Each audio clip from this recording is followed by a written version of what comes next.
Alors dans cette nouvelle vidéo, on va voir les figures à plat. Tout ce qui est axel, demi-axel, slot machine, tasse machine, cascade. Donc avant de s'attaquer à l'axel et au demi-axel, il faut déjà savoir arrêter son cerf-volant en vol, faire un stop. Donc là, on va faire un virage poussé vers le haut sur une ligne droite horizontale et avancer légèrement vers le cerf-volant. Je vous montre.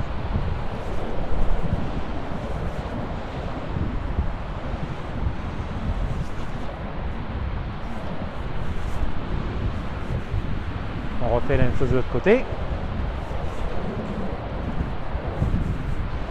Plus le mouvement poussé sera franc, moins on aura besoin d'avancer vers le cerf-volant.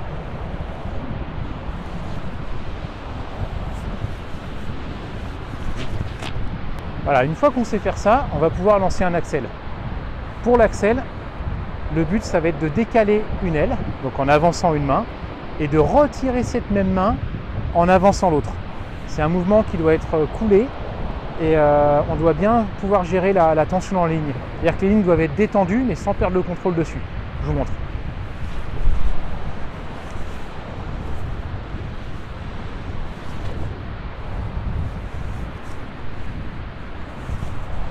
Même chose de l'autre côté.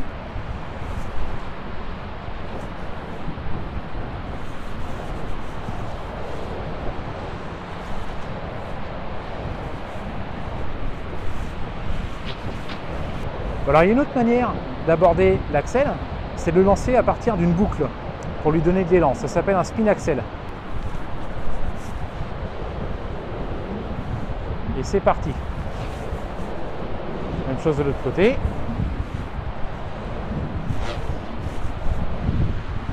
Encore. Voilà, alors ce qui est assez intéressant avec cette figure, c'est quand elle est enchaînée. Parce que ça fait un mouvement qui est assez joli. Regardez.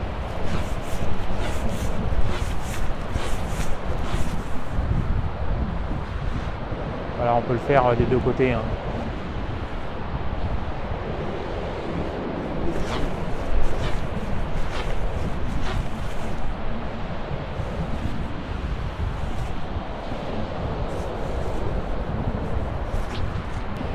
Voilà, donc une fois qu'on maîtrise ça, on va pouvoir s'attaquer au demi-axel. Le demi-axel, il va toujours être fait vers le bas. Ça veut dire que ça remplace en fait un demi-tour bas. Je vais vous montrer sur les horizontales. On peut aussi le faire sur la verticale. C'est un peu plus dur à apprendre au début, mais après vous verrez qu'une fois que vous le maîtrisez sur les bords de fenêtre à l'horizontale, vous pourrez le faire vraiment dans toutes les directions. Je vous montre. Donc sur une ligne horizontale, pour commencer, c'est le plus simple, on va aller vers un bord de fenêtre. Et là, on va lancer le demi-axel.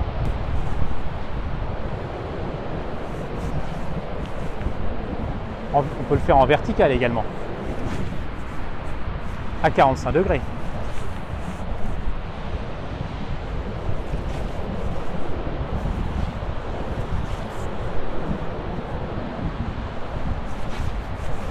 Mais on peut aussi faire d'autres changements de direction. Ouais. En plein, on peut faire la figure du sablier avec des axels à la place des angles.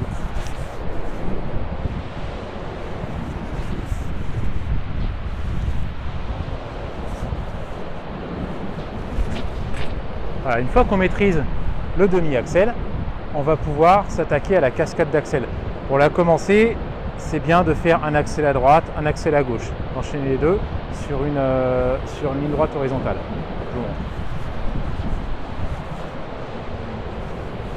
Donc, axel à droite, axel à gauche, et on reprend le vol. Et plus on se sent à l'aise, plus on va en faire. 1, 2, 3.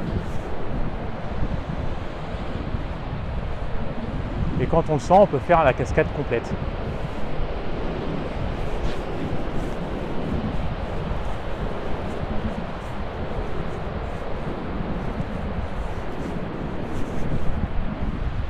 Alors ce qui est intéressant avec cette figure, c'est que plus on va incliner la spine du cerf-volant vers le sol, plus la cascade va descendre vite. Regardez.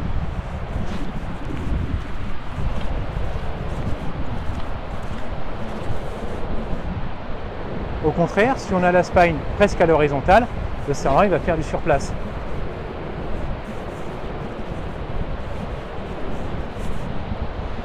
Et si on incline la spine légèrement vers le haut, on peut même arriver à remonter.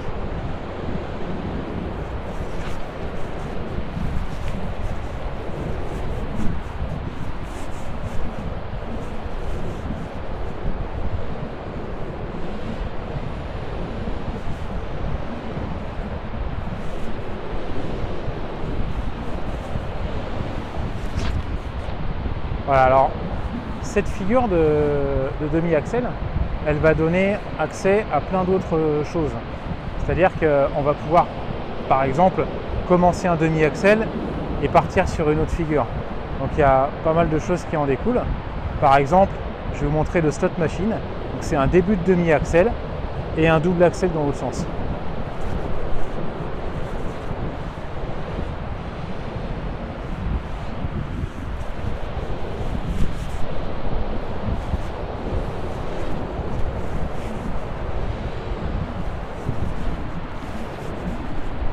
Voilà.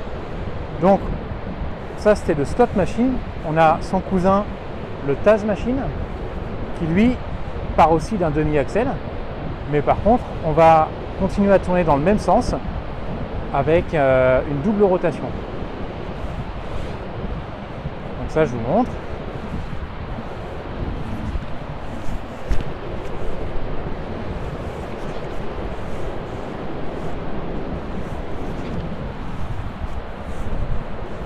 Et ainsi de suite.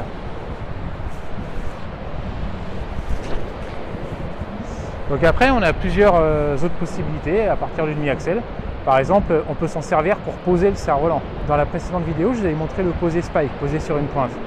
Là, on va pouvoir faire un spike inversé à partir d'un demi-axel.